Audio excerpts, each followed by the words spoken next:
Esta es tu historia.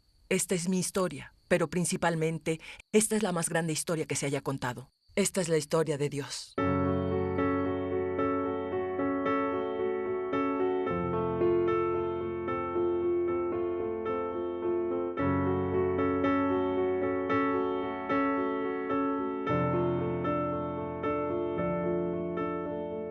De nuevo, comenzó Jesús a enseñar a la orilla del lago. La multitud que se reunió era tan grande que él subió y se sentó en una barca que estaba en el lago, mientras toda la gente se quedaba en la playa.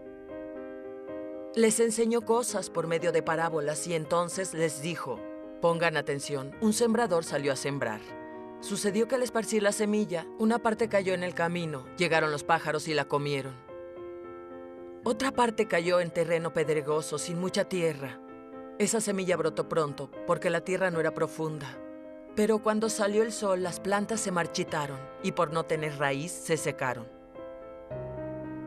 Otra parte de la semilla cayó entre espinos que al crecer la ahogaron, de modo que no dio fruto. Pero las que cayeron en buen terreno, brotaron, crecieron y produjeron cosecha que rindió el 30, el 60 y hasta el 100 por uno. Jesús añadió: el que tenga oídos para oír, que oiga.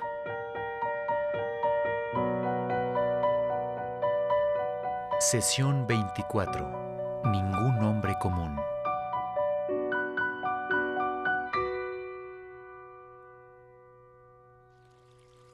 Una mañana, hace varios años, me encontraba en la cama, permaneciendo en un estado entre dormido y despierto, recostado sobre mi lado derecho. De pronto tuve la sensación de que un bicho se había metido en mi oído. Al instante escuché dentro de mi oído un ruido intenso y rasposo. Salí de un salto de la cama y corrí al baño. Me miré al espejo y sacudí la cabeza violentamente como cuando lo haces para sacar el agua. Mi esposa entró corriendo al baño y me preguntó: ¿qué te pasa? Yo grité: creo que tengo un bicho en el oído. Luego ella hizo que inclinara mi cabeza hacia un lado, me puso unas gotas de algo adentro y luego me dijo: si hay un bicho en tu oído, esto se encargará de él. Parece que así fue. Para ser honesto, no estaba seguro de que fuera un bicho para empezar. Tal vez solo se trató de un sueño o más bien una pesadilla. Sin embargo, mi esposa me sacó una cita con el doctor para la mañana siguiente. Me pasé todo el día pensando en lo tonto que resultaba todo el asunto. Yo estaba bien. Llamé a mi esposa y le pedí que cancelara la cita con el médico. Esa noche me fui a dormir. Cuando me recosté del lado derecho, ese sonido intenso y rasposo apareció de nuevo. Ahora sí estaba asustado. No podía ser un bicho. Los bichos no trabajan por turnos. Le dije a mi esposa que llamara al doctor de inmediato y viera si aún podía darme esa cita. Ella dijo: nunca la cancelé. Es una buena esposa y sabia que me ha mantenido con vida por más de 30 años. Cuando fui al doctor al día siguiente, me revisó el oído y acto seguido colocó en él una manguera que lanzó violentos chorros de agua adentro. Luego sacó la manguera e introdujo un par de pinzas. Después de 15 minutos, estoy seguro, sacó un bicho, una tijereta.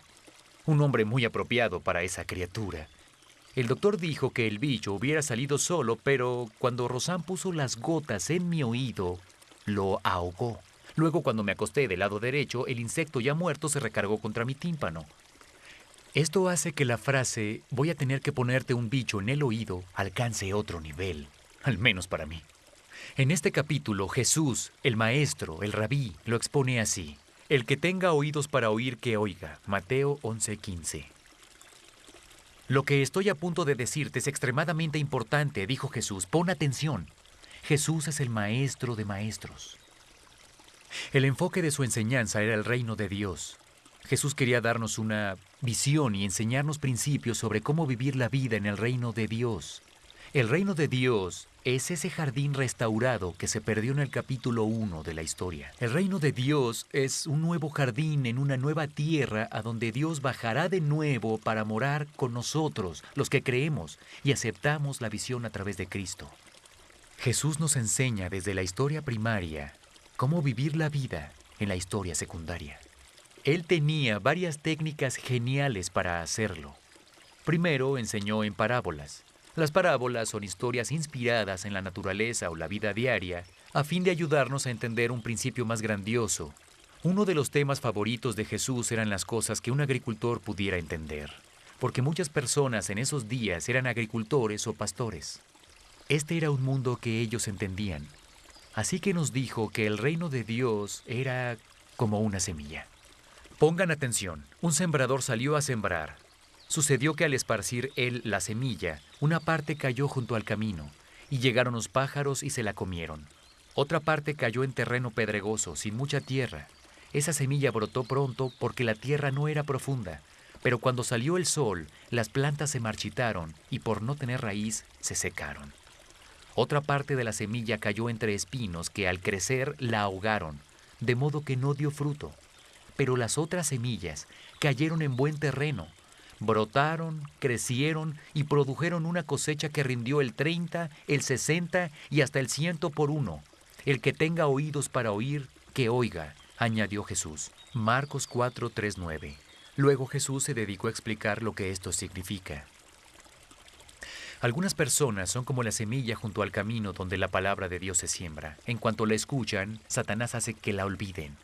Algunas personas son como la semilla en terreno pedregoso, escuchan la palabra y la reciben con alegría, pero como no tiene raíces, solo dura un corto periodo de tiempo. En cuanto los problemas o las persecuciones llegan a su vida, se olvidan de ella y de Dios.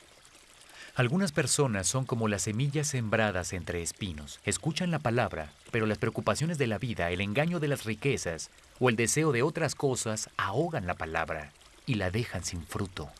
Sin embargo, están las semillas que se siembran en tierra fértil. Estas personas escuchan la palabra, la aceptan y producen una cosecha, algunas 30, otras 60 y otras 100 veces mayor de lo que se sembró. Yo no soy agricultor, pero entiendo todo lo que Jesús está diciendo y resulta muy acertado según mi experiencia con la palabra de Dios. Si quiero alinear mi vida con la historia primaria y llevar una vida productiva y con fruto, tengo que asegurarme de que la misma esté plantada en el suelo bueno, rico y fértil de la comunidad de Dios. Pero Jesús también tenía un estilo más directo. Lo vemos en su famoso Sermón de la Montaña. Una gran multitud se reunió en la colina a lo largo del mar de Galilea. Él les enseñó y les dio una visión de cómo funciona la vida en la comunidad de Dios. Una de mis partes favoritas es cuando les enseñó a orar al Padre. Él dijo que debíamos iniciar de esta manera todas nuestras oraciones. Padre nuestro que estás en el cielo, santificado sea tu nombre, venga tu reino, hágase tu voluntad en la tierra como en el cielo. Mateo 6, 9, 10. ¿Ves lo que Jesús está sugiriendo? La prioridad de nuestra oración debe ser la voluntad de Dios antes y sobre todo lo demás. Debemos anhelar y desear que la historia primaria de Dios se desarrolle. El gran mural de la historia de Dios aún sigue siendo pintado en el techo del universo y anhelamos que lo termine. Luego agrega estas palabras para que se las susurremos a Dios. Danos hoy nuestro pan cotidiano. Perdónanos nuestras deudas, como también nosotros hemos perdonado a nuestros deudores, y no nos dejes caer en tentación, sino líbranos del maligno. Mateo 6, 11, 13. Estas son las cosas de la historia secundaria. Tenemos hambre, necesitamos el pan diario, guardamos rencores y experimentamos tropezones hacia la tentación. Así que le clamamos a Dios que nos encuentre en la historia secundaria, y Él lo hace. No siempre como nosotros queremos, pero siempre de acuerdo a nuestro mejor interés. Él está involucrado y se preocupa por nuestras vidas diarias. Nos da poder para vivir en la historia secundaria desde la perspectiva de la historia primaria. Así es como debemos vivir, así es como debemos orar. El que tenga oídos para oír, que oiga. Jesús también enseñó a través de la experiencia.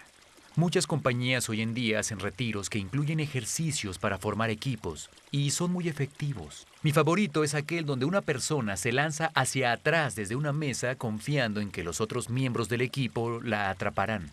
Jesús hizo algo similar, pero a una escala más grande. Un día, sus discípulos se le adelantaron en un bote en el mar de Galilea para cruzar hacia el otro lado.